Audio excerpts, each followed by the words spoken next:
everyone, welcome back to my channel. My name is Iris and today we are going to continue with my Study With Me series.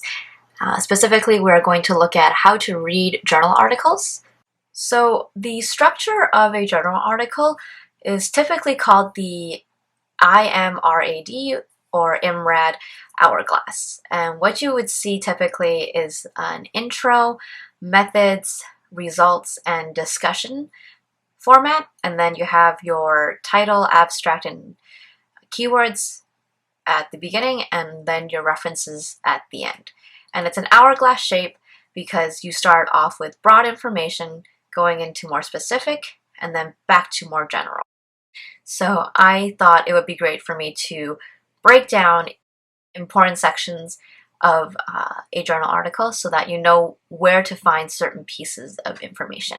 The first thing that you're going to see in an article is the abstract.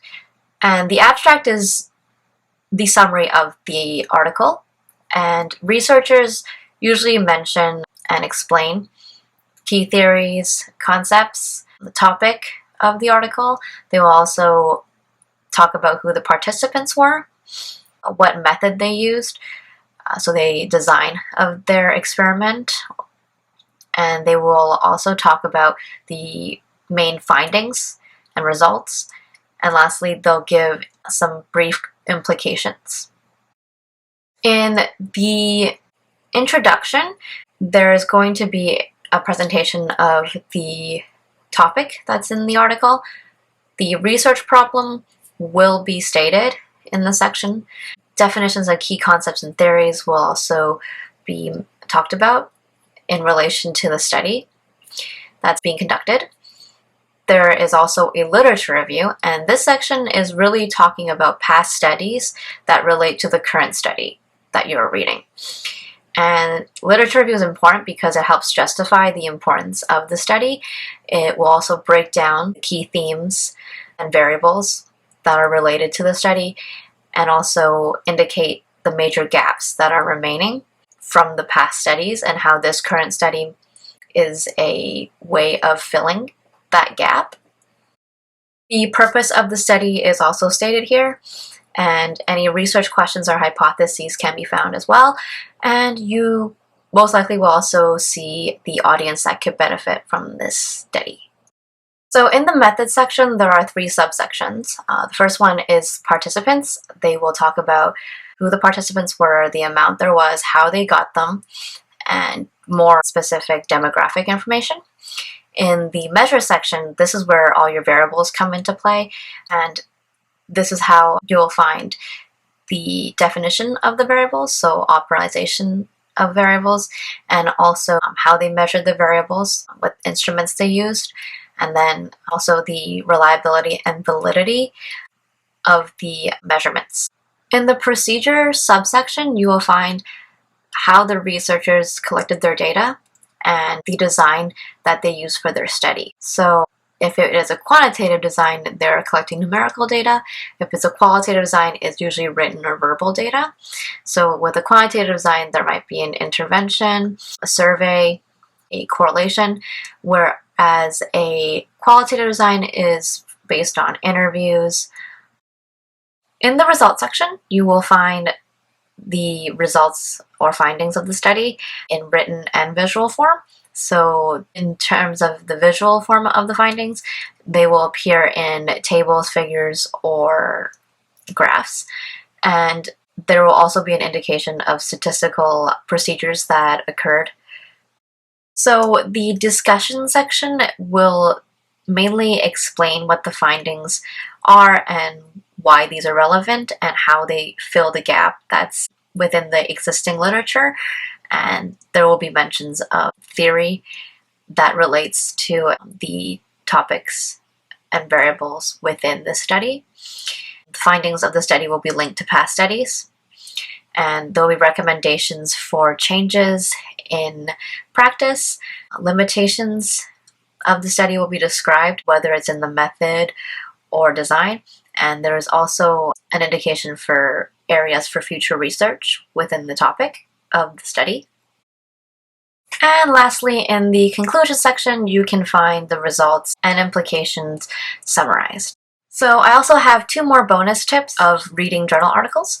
The first one is that in the keywords section, which is near the abstract of a journal article, you can use those to help you find more up-to-date resources and references on the topic that you're interested in if you're going to write a major paper or do a group project or solo project. You can copy those terms into the search database. Bonus tip number 2. If you want to find articles that are related to the one that you're reading, you can always go to references at the end of the article to see if anything interests you or is worthy of your time to investigate more into. And yeah, that would save some people time in looking for articles. And of course, you want to use the 3 times reading approach with assigned journal articles or just when you're looking for articles on your own. I want to review the way you can do it for a journal article. Similarly, you want to do it before lecture. You want to go through the abstract, intro, key terms, and the conclusion. Then once you've done that quick skim and scan, you can follow the structure of the journal article to get more details. And same thing you want to do with textbooks is that don't write any notes right away. You want to read each paragraph first because once again there's filler information and also repetitive information in journal articles, so you don't want to read and then write down everything that you're looking into. And of course, if you get tired, you want to take that 5 to 10 minute break like I mentioned earlier, and during this time you can take a breather and also write down anything that you don't understand. So during the second time of reading the journal article, you want to do this 24 to 48 hours after your lecture and review sections that you are struggling with, write down any questions, and have those questions ready for office hours tutorials. Similarly, for your third time or final time reading, you want to use it to refresh your memory if the article is going to be tested on your final exam. And like I said within those bonus tips earlier, you can use the third time reading as a way to have a better understanding of the topic that you're going to focus on a paper or project, and with those bonus tips you can have an easier time finding similar articles. So aside from the 3 times reading approach, I would like to talk about the Journal of Emerging Investigators. This is an open access journal, so students who are in high school and middle school can have free access to journal articles prior to university or college. You can find articles on biological sciences, physical sciences, and engineering,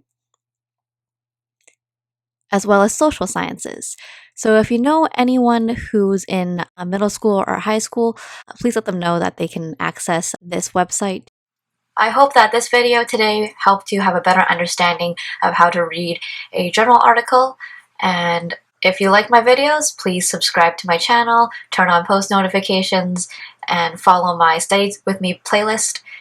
Thanks for watching, and I'll see you next time. Bye!